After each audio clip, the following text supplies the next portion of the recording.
They say a good meal can win your heart. But what if it's so good, it turns into a 5-course come to Jesus moment? Today we'll argue that's true hospitality. I'm Jonathan Kroll, and this is the Eye of the Needle podcast.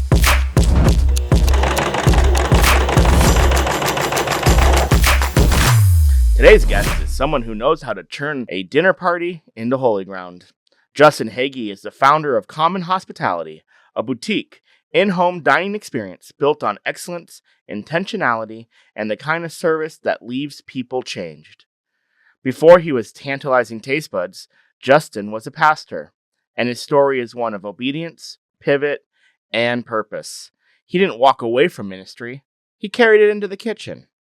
In this episode, we talk about how food becomes a tool for connection, how excellence reflects God's heart, and how Justin is building a business that ministers just as much as it serves. Let's get into it. Hey, Justin, thanks for joining us today. What's up, buddy? You know, I've known Justin for forever. 30 years, Yeah. 35 years. So this conversation is going to be pretty fluid, I think. I think we can do it. I think we're going to be okay. Yeah. We've actually done ministry together since I was 15. Yeah. So forever. We traveled all over the world, really. It's crazy. So, and now both of us are kind of in different roles that we've probably ever thought we were going to be in. I thought this would be a cool conversation. Yeah.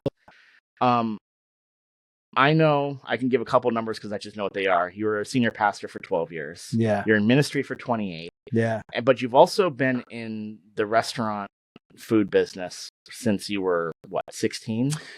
Yeah. I mean, when we were, I guess, when we got married, my wife and I in 2004, right off the bat, we were working at a church in Charleston, South Carolina, but we actually opened up a restaurant that's still there in Kiawah Island, which is south of Charleston. It's called Hege's, which is my last name. It's a French restaurant on an island. So, it's kind of always been in our blood. When we opened up the church, the shelter, when was that, in 2010, we had to make extra money. So we were catering for weddings and doing events and stuff like that. So it's just a natural outflow of who we are. Your business now is Common Hospitality. Yeah. So tell me about Common Hospitality. Yeah, what's so cool about it is really it's wide ranging. I think our sweet spot, is parties of maybe 15 to 25 people in a home. So, we do a ton of Airbnb services where people are coming in from out of town. They have a hard time getting 18 people at a restaurant, and booking that. They don't want to deal with the minimums.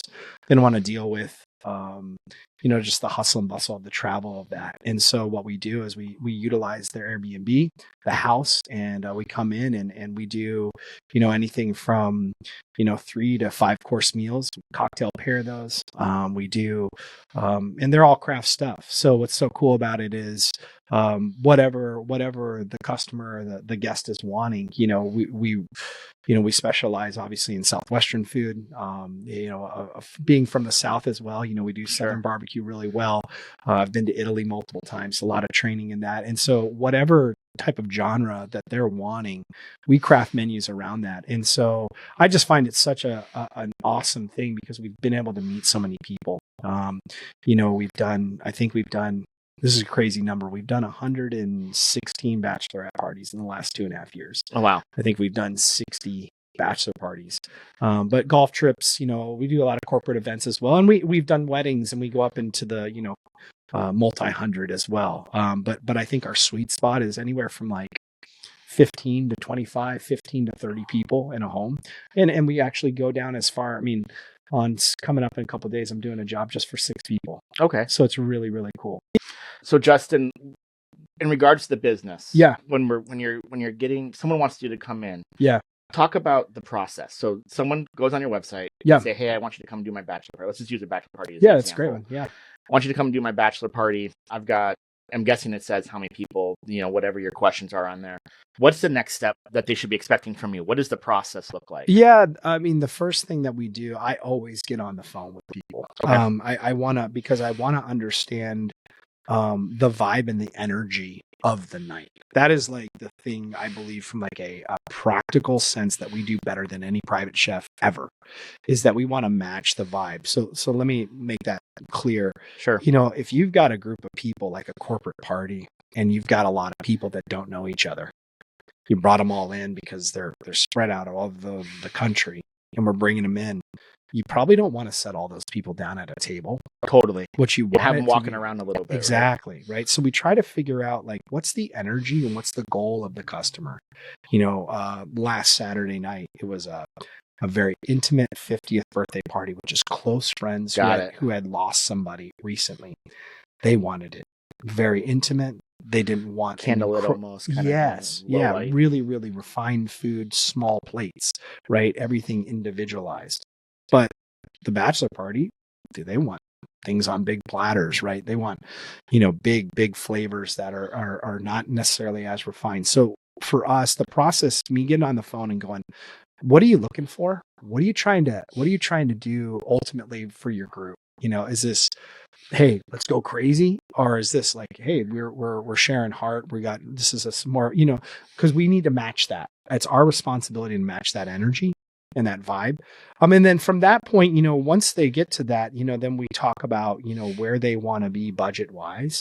And then we start to. So what does that look like? Because in my head, I'm thinking that I think about catered events. There's already just your general, hey, a restaurant brings a bunch of stuff. Mm-hmm. The range on that can be insane. Yeah. What you can be paying, like Chick-fil-A versus, whatever. Yeah. And it can be crazy. So we're talking about people coming in and cooking for you, like in the kitchen.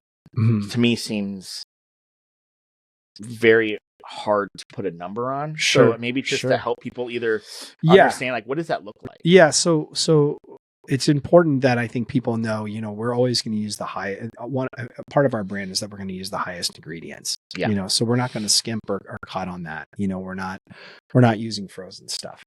So because of that, I probably the best way to think about it is that the price point is always going to be dictated by the protein selected. Okay. So we're going to start always right at around $110 a person. And that's going to include an introductory drink. That's going to include 4 courses. So that's pretty great, and that's going to be custom to them. So what happens then, and that can go all the way up, if a group of people are saying, hey, we want caviar and we want filet and we want X, Y, and Z. Well, their proteins dictating the price. Sure. And so we're going up to, if you want wine pairing with that, well, we're talking now $175 a person, something like that. But I always tell people this. I don't think that the people at $175 are getting flavors that aren't wow, at $110. The flavor, we always stand by our flavors. We stand by our sauces. Sauces, any chef will tell you that's the thing. That's the deal, right? So we stand by our sauces, stand by our prep. But the people that are at 110, they're getting wowed as well, but we're not utilizing a lot of seafood. We're not utilizing, higher end cuts of beef.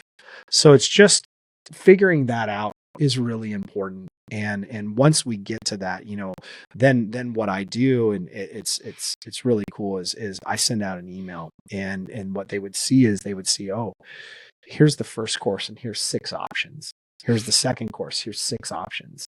Here's the third course. Here's 5 options. And here's your dessert course. And then they pick from those options. So they set that up how they want to, oh, well, we've got a vegetarian in this. Well, one of the things, again, that we feel like we specialize in or that we put a real premium on is I never want a vegetarian or a vegan or somebody that has a dairy intolerance to feel like they're left out from the group. They're missing something. Hey, we're going to make this separate dish for you, and this separate dish doesn't look anything like that, Here's some carrots. Right, no, yeah, we're not going to do that. So what we try to do is we try to use the same preparation, seasoning, even marinade sauces. We do our best so that when those plates come out and that one person that, hey, I have again, a dairy intolerance, I have a shellfish allergy, they're not looking over there going, oh, everybody has the same thing and I'm the one person. It's like the dishes look the same. We're just using different proteins or we're using different technique so that they don't feel left out. That's big for me. It's really, really big for me. I would have never thought about that. Yeah. But that's totally true. Like you think about that because my mother-in-law is like has the gluten like intolerance. Like she legit has it. Yeah. And thinking about going to different events with her. That her stuff Totally. always looks different. It always seems like she's getting punished for it. Right. You know, Yeah. kind of a feeling. So, I don't want that because that just sets it off. Yeah. I want those people to go like, man, this dude really, really cares. took the time. Yeah. That's cool. Yeah, That's cool. If I can say it for you, maybe a little bit, just to the point, is every time you go to someone's home, you're doing the same thing. What dictates the price is market price on the meat. Exactly. So like everything else, you're doing the same care, the same sauces, Oh, yeah. the same flavor profiles, the same everything else is happening. It's like when you go to a restaurant and they, the certain fish and it's market price. Totally. It's literally dictated by, I have to pay this much to get this cut of meat. So that's the difference. Yeah. And the disappointing thing is, I mean, we have really tried to keep things in line with what has happened. I mean, my goodness, you mentioned Chick-fil-A. We were paying $2.50 a sandwich, 6 years ago. Now we're paying what, $6? It's like, what is going on here? So I don't think we've done that. We haven't. But protein dictates price. So, everybody, you can't put out jumbo lump crab meat on a crab cake and think you're going to be walking away with 110. As one of your appetites. It's just not going to happen. It's not going to happen. But we can do really amazing stuff that have flavors that are going to wow you and blow you away. But we're not going to use jumbo lump crab meat. That's $42 a pound. I feel like sometimes when you're dealing with chefs, and you're dealing with this level of cooking, that a lot of times there's a pretentiousness to like, oh, I would never cook with that kind of meat. I would never do that kind of thing, But it's interesting. It's fun to see. Like, no, it's your choice. Yeah, it's your choice on the meat. Totally. We're gonna do the same thing. We're gonna make it amazing. We're gonna do our thing. But if you want that lobster tail, it's gonna be this. You want that, that kind of stuff. Right. You're gonna get it. Right. And you can go all the way up. Which is fun. All the way up. So cool. Is there any other like aspects of the menu that maybe somebody would want to hear about? That I'm just trying to think. I know what you cook. I've seen what you cook. Yeah. When it comes to sides, what do the sides look like? What do you guys do with sides? Man, well, those are the best. Especially like I coming back from Italy.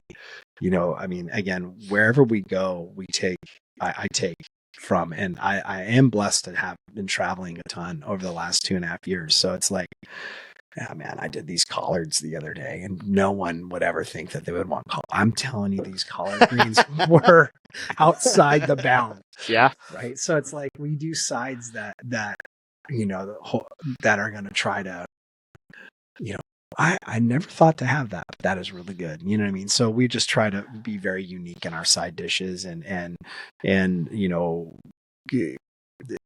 we want them to be clean. We want them to be beautiful. But I really, really, really put a precedent on flavor on those. What does a day of look like? Day of, we show up 90 minutes beforehand. Me or one of my chefs, we roll in.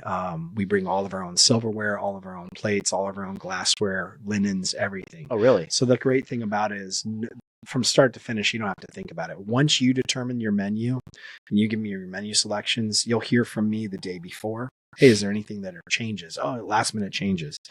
Otherwise, we show up 90 minutes early and we're ready to go on the dot at the time exactly that you said. We'll drop your first courses and again give you your introductory drink, or if you're doing pairings or something like that. But what's cool is like we're doing a full on bourbon class next week. That's cool. So I have a guy on the team that does that he's totally skilled in town. He's a local bartender in town. He's doing a full class. So there's really nothing we can't do. We want the experience to be exactly what people want. That's cool. Yeah. And then during the meal, what are you guys doing?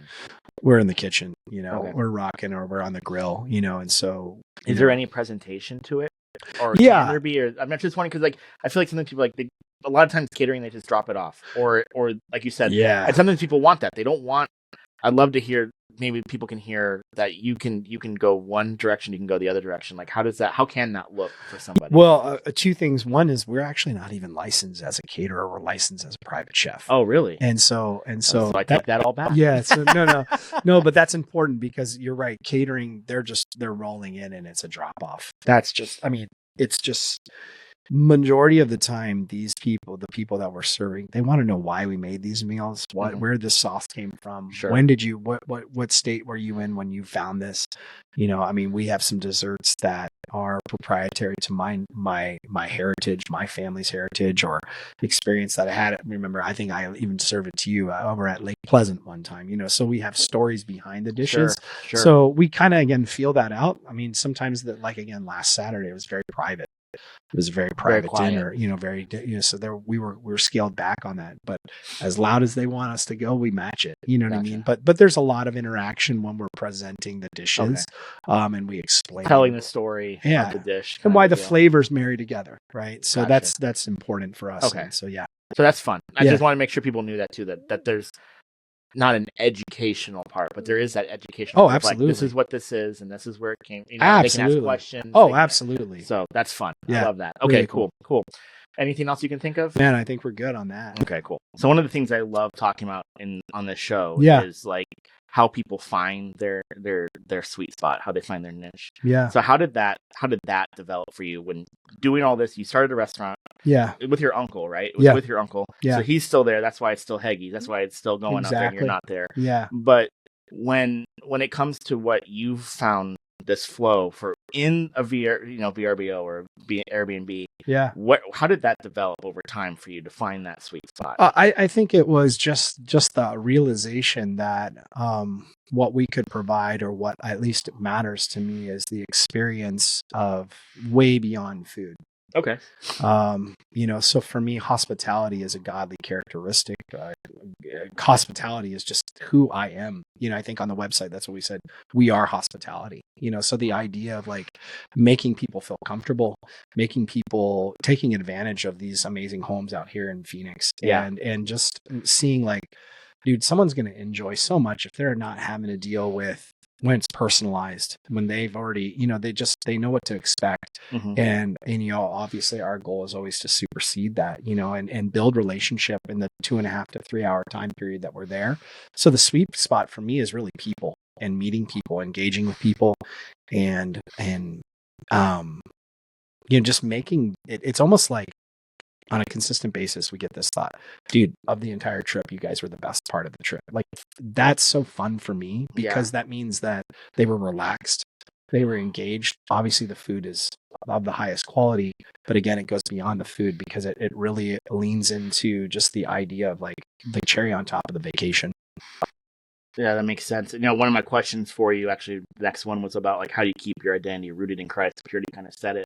The hospitality is the ministry background that you have. How does that play out, you think, in your every time you show up at somebody's house? Yeah, I mean, we have blessed that all 6 people on the team are on fire believers. It's awesome.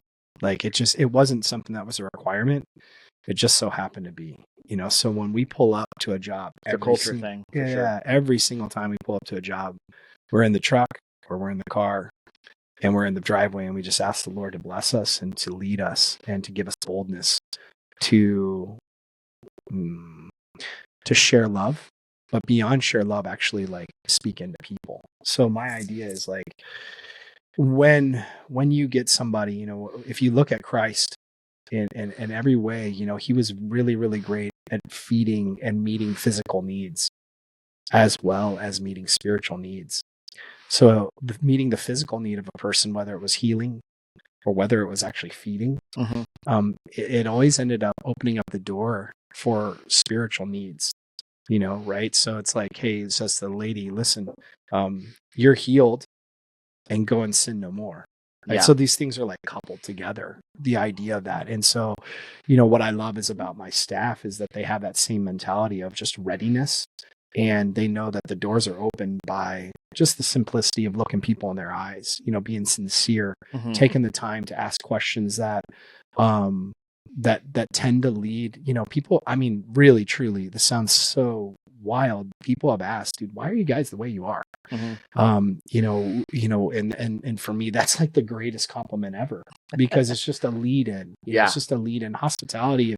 If you think about it in Romans chapter 12, when we show the idea, when Paul's writing that, it's like, hey, for those that have the gift of hospitality, do it with all your might. And so I love that.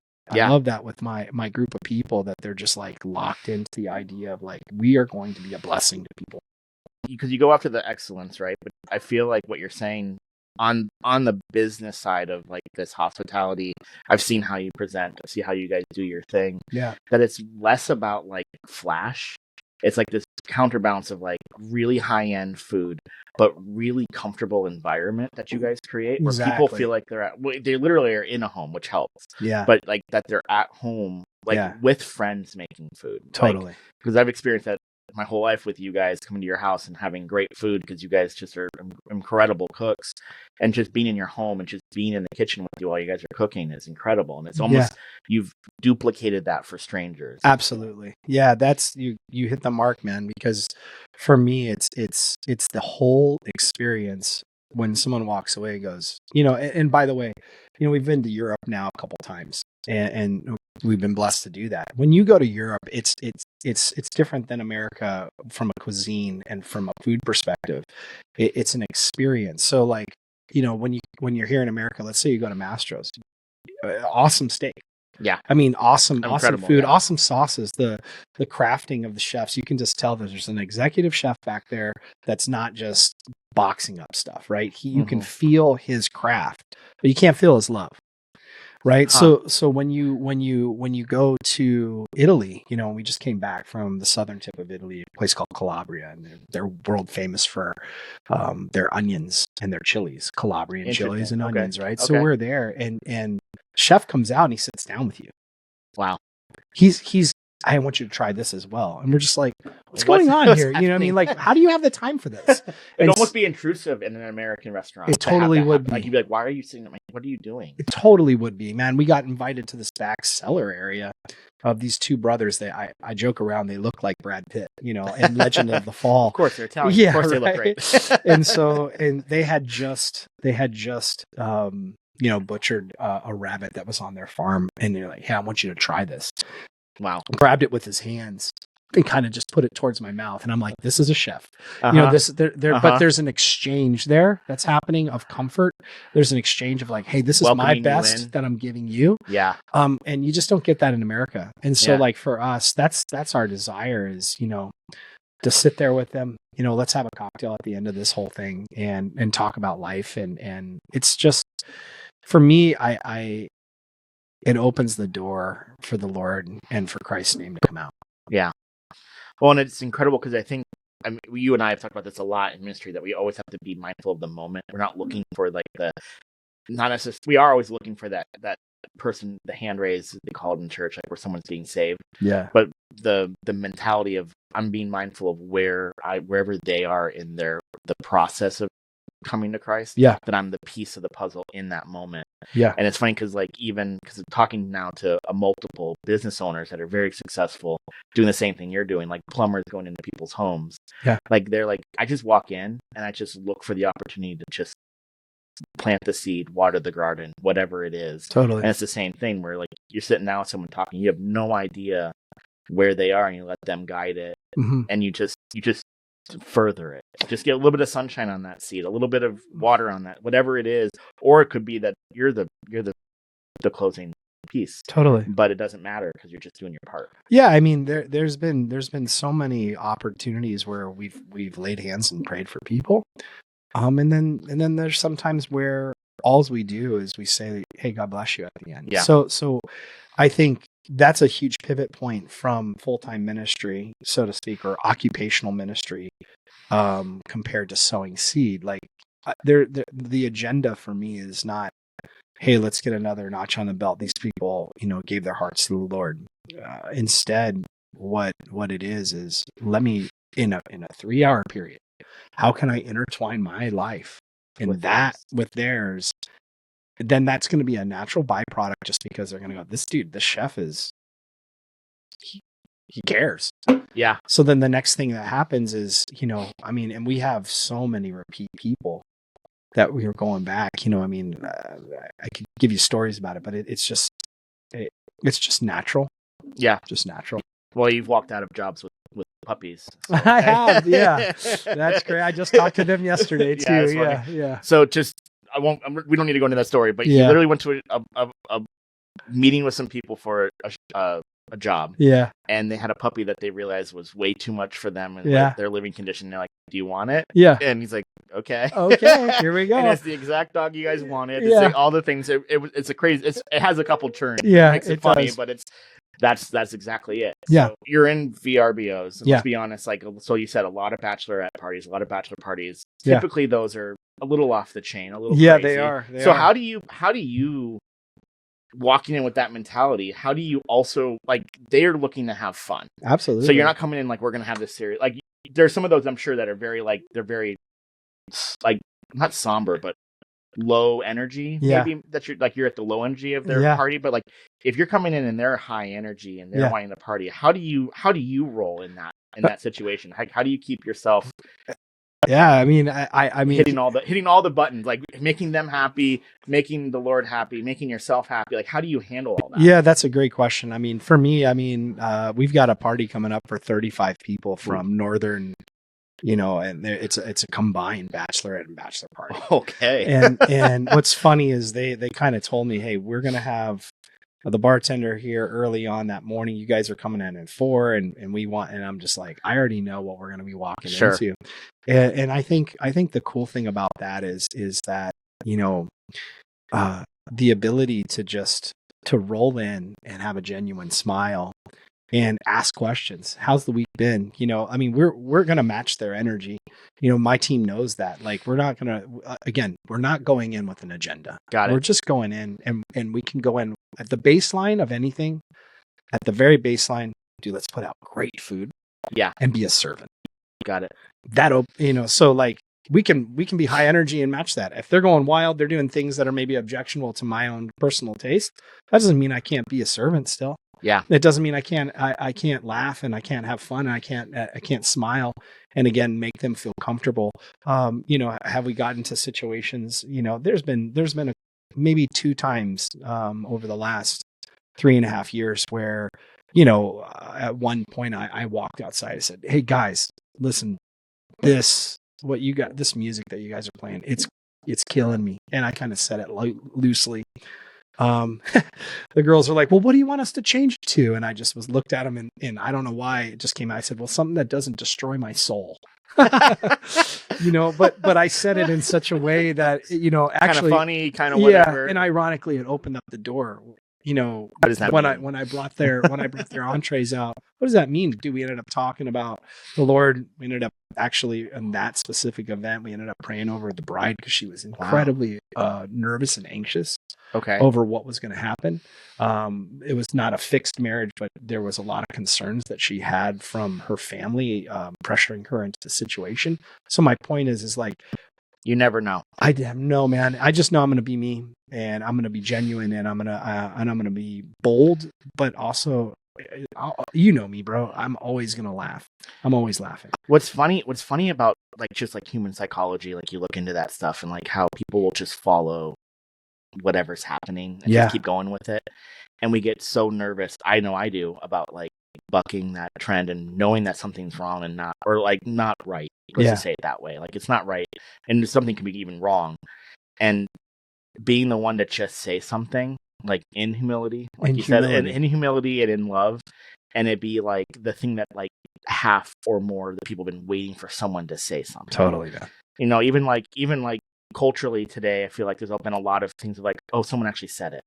Right. Instead of, and it's not, there's a lot of things going on in our culture. So I'm not going to bring up anything specific, but just, I feel like there's been a couple of times of people being like, oh, I'm not alone. Yeah. And this feeling, I've been silent because I've been afraid that I've been alone. Mm-hmm. And it's funny that even just taking that, like, we can play something that's not killing me. And then they're like, okay. And then all this, like it flips the coin completely the other way. It's crazy. It did. I've lived by this, John, because we were on staff together. I live by this thought, out of, when Paul says that if it depends on you, live at peace with everybody. And so, I think for so long, I kind of misinterpreted that with the idea like, well, that means don't say anything. Yeah. But really what the scripture's meaning is, and James talks about it. Blessed are those that sow in peace, that make peace. Make peacemakers. Yeah. So my thing is that doesn't mean a pacifist. That just means somebody that humbly speaks into a situation that can impact things for righteousness, for goodness. Yeah. And so, and ultimately makes peace, but making peace is different than loving peace. You know what I mean? And so I found myself a little bit more active than I was even as early as 2 years ago. Yeah. Well, I mean, and then the idea of, because I'm very much so, my go-to is people pleasing, Right. like to a destructive level to myself. Sure. And it's interesting that concept of making peace is actually really is speaking truth and love and understanding people and looking for where everyone can be truthful and be honest with themselves, because you can't have peace if someone is hiding pieces of themselves or pretending or 100%. anything. And so Yeah. like you can't, like they might be at peace, but I'm not. Mhm. That's not a peacemaker. That's like you said, that's a pushover. That's Rolling over. Yeah, totally. And that doesn't do anything. And I don't think that's our call. No. I think we can. Paul was a really good peacemaker, but he also was not he wasn't a rollover in any way. Totally. He caused problems more than anybody, I think. Right. So, but he did Peter, it. And Peter was a problem child, so. But these guys did it with the fullness and the fruit of the Holy Spirit leading Totally. them. The fruit, all these things, right? Like, what is it? Hey, I'm a clanging cymbal. If I have not love, I can do all these things. So I think it's rooted in that. And again, that's the reason. And if I could, man, impact people on something, I'll tell you that moment of prayer in the car where we kind of get set. Like I would just, as a chef, my brain's like, I have so much to do. There's so much that I got to go. And we just stop. Lord, we asked that we might be a blessing. Lord, would let us focus on what you would have. Let us be flexible and honoring to these people. We just ask you, Holy Spirit, to lead us. Dude, it sets the tone, all of us, to take the Lord into there in a very humble way. It's true. So, in that way, I think the next question flows right into that. How does the Great Commission, or I like to call it kingdom mentality, I think we both have used that term. I think it's not mine. It's just out there. But like that same mentality, how should that impact, number one, I think there's Christians I'm a Christian, I believe in Jesus. And then there's people who are like kingdom minded. And then there's business owners who are like, I'm a Christian business owner. And then there's business owners that I can think of that we both know that are like supremely kingdom minded. Mm-hmm. And like they throw everything they've been given under the bus for the kingdom, growing the kingdom. How does that impact what you do? And then how would you guide another business owner to move into that sort of mentality? How would you guide someone to go there? Yeah, I love it. My wife owns a business as well, and we both are business owners, are dependent on their business to run by income. Yeah. And so I think it's really, really amazing watching my wife and I be stretched on a continual basis, paying employees and having to rely on the inflow and the blessing of the Lord. So what I mean by that is I would encourage, but we say it a lot, Lord, common hospitality is yours. Mm-hmm. Lord, convey PR is yours. Yeah. So what happens is we've really tried the best as we can to operate in that mentality, that kingdom mindset of he's the one that brings in the inflow. And are we being faithful with the opportunities? Kristen's my wife Kristen's really hammered me because there's been times where I'm like, oh man, I don't want to go to this 5-top, where I'm not going to make X amount of money. Sure. And she's like, that's not the purpose of this. This was the purpose in the beginning. Is this the Lord's? You have no idea what's going to come of that. So I think, just remembering, hey, listen, this entire thing is the Lord's. And so that means the responsibility of it is his, of the growth of it. My responsibility is to be faithful on the opportunities that are given. I love that. Yeah. I love that. Because the growth is his. Yeah. Yeah. Okay. That's awesome. And then from a practical standpoint, you've talked about praying in the car before you go. You're praying, Lord, this is yours, right? Yeah. What are the practical things that, say, a guy in a work truck is going into a job, he's driving to the next gig. Yeah. What are the things that you're praying that maybe you can just, like how Jesus did, like he did the Lord's Prayer, right? To give them guidance on how to pray, what the structure is. What are some key mentalities maybe or points of prayer that you're doing before you're going into somebody's home? Oh, yeah. I mean, well, I think for any business owner that's a believer, be hyper vigilant about the idea of praying that you would have the capacity to have wisdom and to meet the need.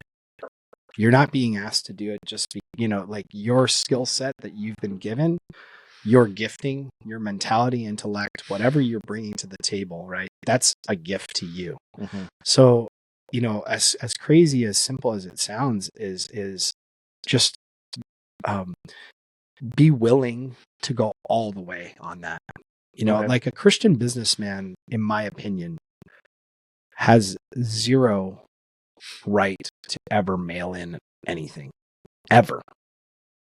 So let's say that plumber, Yeah.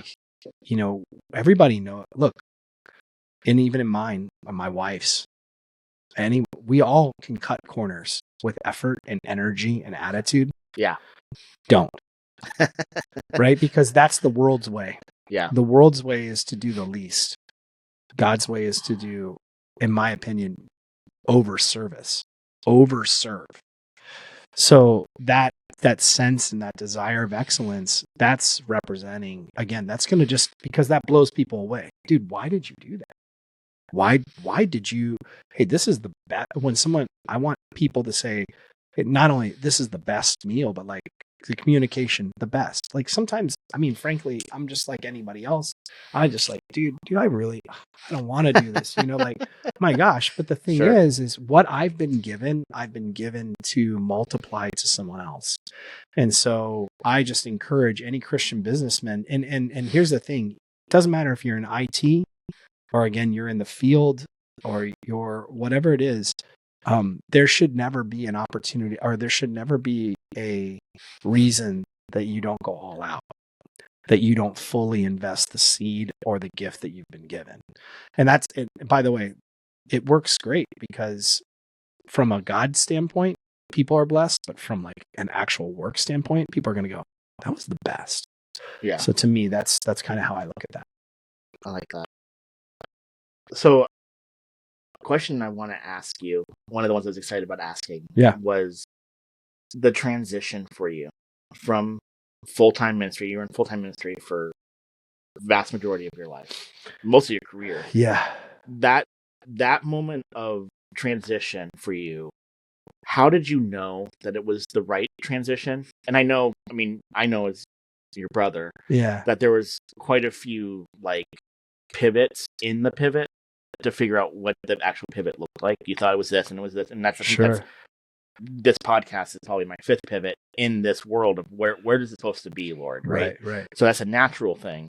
But what was that pivot, and then how has your mentality changed in regards to ministry in that way? Because like you're also on staff at a church now. Yeah. So like, how has that changed for you, and how does that look for somebody maybe who's also in ministry and wants to be in business, feels that call? Like, how did you walk that walk? Wow, that's it's a great question. I mean, that's a really long story of how that pivot came. But I think the long and short of it is that, in the back couple years of the shelter as the senior pastor of the shelter, and this, but I kept getting opportunities, whether it be preaching on Tuesdays at the prison, or doing weddings where people have no idea who the Lord is. Frankly, I got so much soul satisfaction from watching someone soul light up with the simple gospel. And what I mean by that is that while shepherding and being a pastor, what you're doing is you're constantly equipping the saints. And that's really, really cool. And it's really, really needed and really fun. But there was a much, much different joy that I had taking someone who didn't know the Lord and walking them through simple truths, even at a wedding, like where there's 3 minutes to share about the idea. and then all of a sudden people are coming to the Lord. Because I believe, and again, I don't want to get off on a bunny trail on a podcast that's talking about business, but I believe that our current church world is spending a lot of time appeasing and appealing and trying to a body. And that's good, because we need edification, but we also need evangelism heavily, and we need to be calling those people that we're edifying that are saved out of the church. Mm-hmm. And so the shelter, as you know, the last few years, the shelter became so insular. That was a mistake on my part. It's not because I didn't want to be uncomfortable. It just was a natural byproduct of the incredible community that we had. And so for me, it was like, man, and the amount of work that takes. Yeah. And the joy that I had and the ease that I had when I would walk into the prison and just go, hey, let me read you this, John 3:16. Yeah. Oh, there's a God that loves me. Yeah. Like, it was so simple.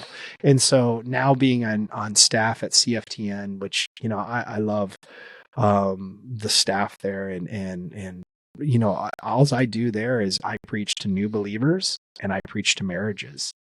So they were so accommodating to allow me, you know, to come about on staff and do the two things that I love the most, that I feel I'm best at from an orator, you know, and from the speaker's perspective. Yeah. So good. The pivot is just like, for me, it was like, man, this is so much fun to watch these prisoners go, oh, really? I can be forgiven? Oh, really? I can forgive someone else? Like, you know, and again, you know, if you're, people know this, if you're a senior pastor, you know, people are like, when are you going to start talking about X, Y, and Z like this? And it's like, no, these basic principles here need to be so solidified in our hearts that they go out from that. And that's the problem. It's stopping there inside the church. Totally. Because it's us against the world. And that's not the right way to think. No. You know, so. Well, and Paul is, in the Bible, is so specific about it. We're not against flesh and blood. We're against principalities in the air and all that stuff. And it's so interesting because you're right. Because as a senior pastor, as being on, you know, executive pastor now in 2 different churches, sitting here going, what do we do to get the culture of the church to be that I come here and get filled up and I go out there and I dump it out. And I dump it out so I show up on Sunday empty to get refilled. Instead of it getting fat and getting whatever and going, and how do we get people from milk to meat? You know, because that's the other thing I think we miss in America, is that people just stay on the bottle their whole life instead of they're 20 years in and they still don't understand just fundamental. Well, they're dependent on the pastor to preach them and inspire them for the week, and that's what we become as a culture: is waiting for inspiration rather than information and mind renewal that changes our lifestyle patterns. And I think it's an interesting thing, because I feel like the business owners I've talked to and the ones that I have interacted with this and just down the road, the ones that are really out there and successful, and some of them like in spite of themselves, like truly like in spite of themselves are very successful, is because they actually have that evangelical bent, and that's what they're focused on. Totally. So like there's a couple guys I know that I'm like, dude, like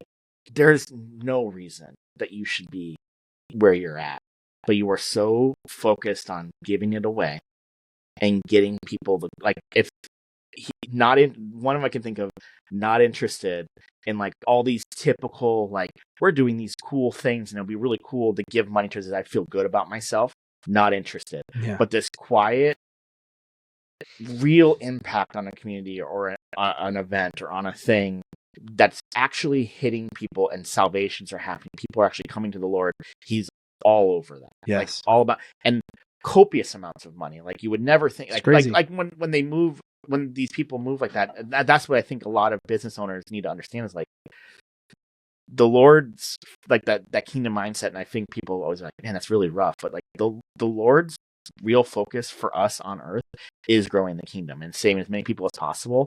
Our comfort, our joy, all that stuff. None of that actually, that all comes from kingdom growth. Totally. And doing anything else, the Lord's not in it. Totally. He's just not in it. And so like that's the craziest thing is like if your business in some way feeds the kingdom, then the Lord's going to feed your business. Totally. And it's just an interesting. And people got to wake up to that, man. And then not just business owners, but I think that's a huge like point of the spear. I feel like in the church is business owners. Like you look at Paul and the people around him that he talks about are very successful people that were point of the spear, doing stuff, getting things done. Right. So it's just interesting. Calvin, just really quick on that. My son, he's 6'6". Why is he 6'6"? I mean, I'm 5'11" and my wife is 5'11", right? Well, we don't have any like giants in our and he's got, I mean, I love that I have a 16-year-old son that has a mentality like, Dad, I'm just waiting, for my opportunity. I'm playing ball at Horizon High School so that it gives me a platform. Pastor Mike said this a few weeks ago. You fulfill God's purpose in your life when you take your platform that you have, whatever it is, even if you're a data entry, and you utilize that for the Lord. Totally. That's when you fulfill your purpose. And there's a lot of Christians that are spinning their wheels, pissed off, angry, bitter, because they're not taking their current platform because they hate where they're at. Dude, flip that. Yeah. When you walk in today, hey, Lord, give me opportunity. Watch what happens. Yeah. Watch what happens. Well, it's like what's the joke for me with the young adults and everything. I always said, like, ask for it, but be careful. Oh, yeah. Because when you ask for it, it's going to come. Oh, absolutely. It's 100% going to come. And like Totally. Eli is one of the people that we both grew up with. Yeah. He has so many good stories of like, Lord, use me today. And then like, oh, totally. Lord, don't. Yeah, exactly. Not this way. Especially not like this. Yeah. But the Lord blesses that, and you can look at his life and you can actually see it in him that he's actually built everything around that. Yes. And everything's growing because of that. Yes. I think it kind of goes to this next question. Like you have the same thing he has, which is like the grind, the discipline, the focus almost to a detrimental level, like a crazy level. Yeah. So, and that's considered like you look like an Elon Musk. Like that guy is insane in how disciplined he is and how he does things. Yeah. But how do you temper that? Like again, this is for another business owner out there listening that is he knows exactly how he's doing it. He knows and he's being successful.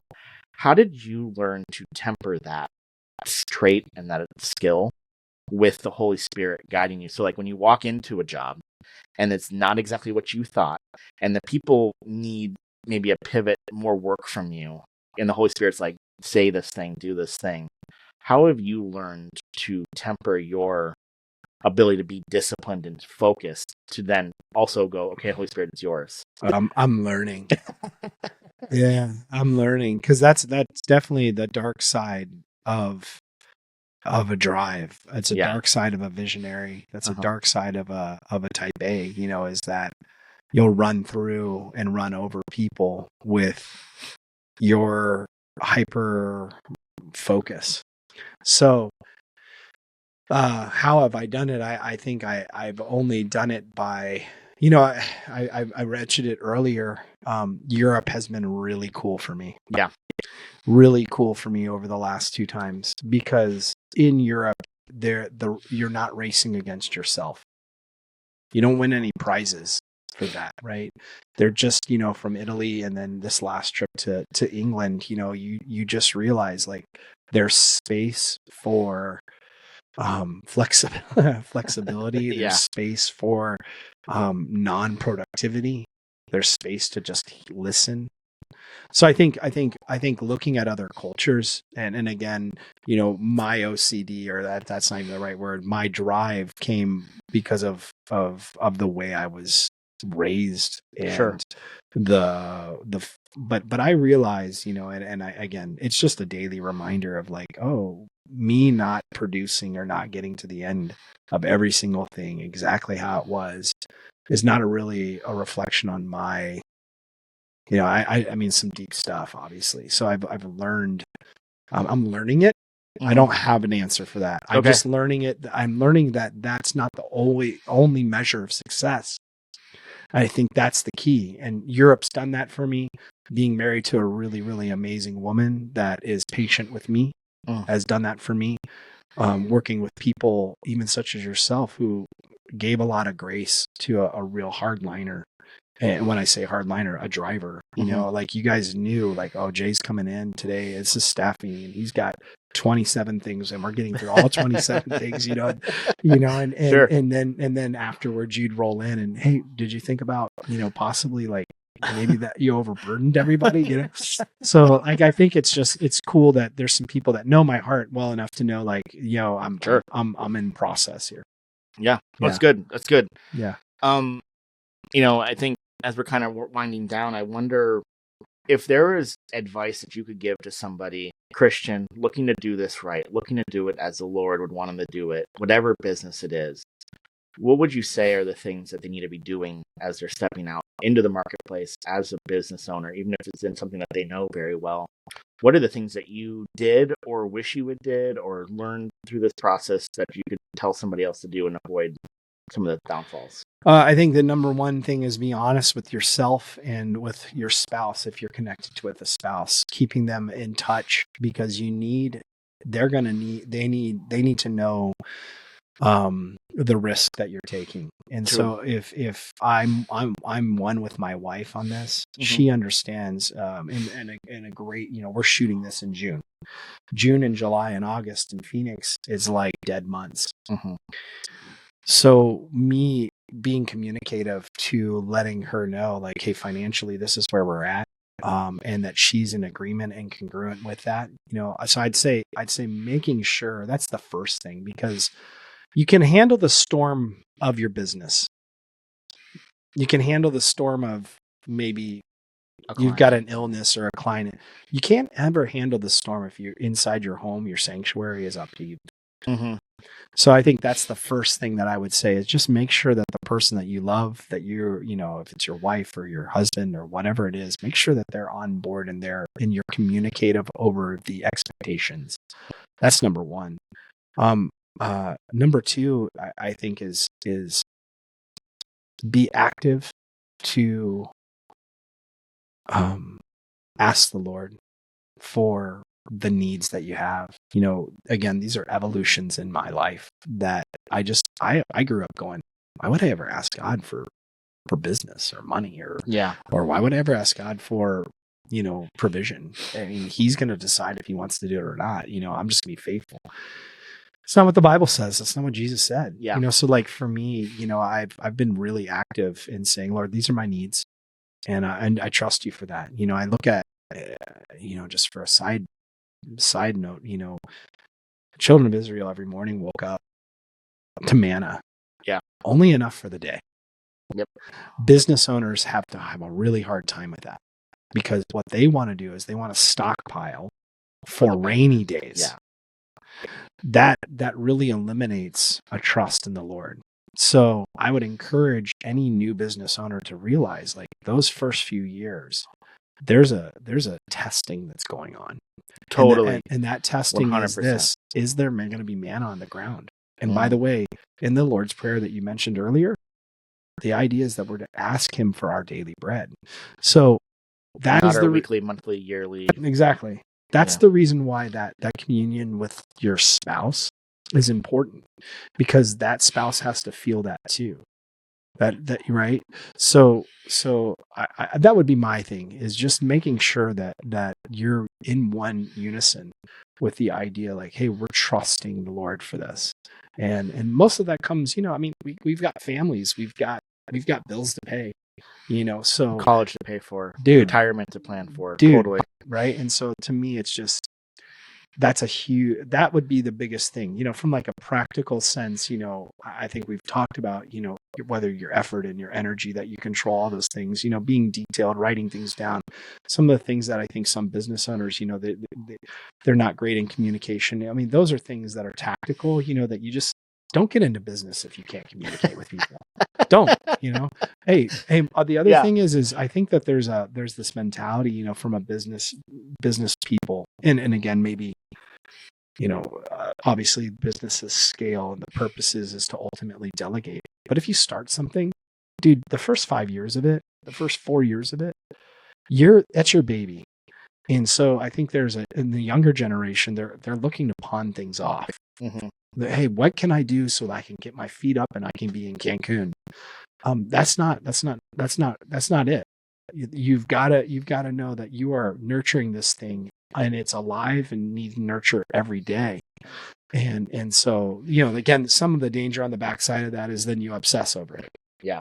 But I would just say, like, and you get like this with it and you hold it too tight. right. All that. So obviously that's the dark side, but you got to know, like, you're not here to pawn something off. You're setting the culture of this over the first 5 years. And if you don't have that in your mind and your wife or your husband has that in their mind, don't do it. Yeah. Don't do it. You're not ready. Like, not every single person is designed to run a business. No, they're not. Some people need orders. If you're not a self-starter, if you're not somebody that is extremely honest with yourself, you shouldn't be running a business. Yeah. So that I don't want to discourage anyone. That's good. my mindset. No, it's totally true. It's funny you're saying that, and there's so many things that they all bleed into each other, right? So like, you're saying like, hey, do this with your business, but it's like also I have a couple who's taking on our church's interactions with the orphanage in Mexico. They're taking on the whole thing pretty much. Wow. And my thing to them has been the husband's doing a lot of the lift and doing all the stuff, and the wife, I'm just the whole time like, listen, both of you need to understand this. This is a 2-man thing. You have a family at home, and if your home is in turmoil, you can't do this ministry. Wow. And so the wife needs to understand that he's working his butt off the week before the trip, and then is on the trip, and you're at home taking care of the kids that and the house and everything else. That your work is never going to be applauded. Right. But it is as important, if not more important, that he's free to do this, and that you understand that your work is just as important as his. Like, and you guys need to talk about that continually, right? Or one of you is going to get burned out, and you're going to get jaded. It's and deep wisdom, man. But it's the same idea with the business, like the same thing. Like, we're in this together, or we're not, dude. And we're in unity, or we're not. Yeah. And I think it's totally right. And like, even like how business owners should treat their businesses is how pastors should treat their churches. Like, it's not. You shouldn't treat a church like a business, but you shouldn't treat your business. Actually, you should treat your business like the church. Amen. And then all of a sudden, like you said, all these things line up. So you can store stuff away and be ready for the rainy day, and be ready to go to Italy and enjoy yourself, and be able to go to the Carolinas and be able to retire and all these different things. But at the same time, if your heart set and your mindset in your heart is that all of this is the Lord's and all of this is for His glory and for His goodness, then the heart dictates everything. So even if you have stuff thrown away, the heart's still in the right place. So then for this, the Lord still works the way He's supposed to work. So it's incredible how that kind of works out. And I think, frankly, man, if we could get more people with that mentality, we'd actually kind of stem the tide of some of this crazy consumerism and Christian confusion that we see. We gotta get the heart right before we get anything.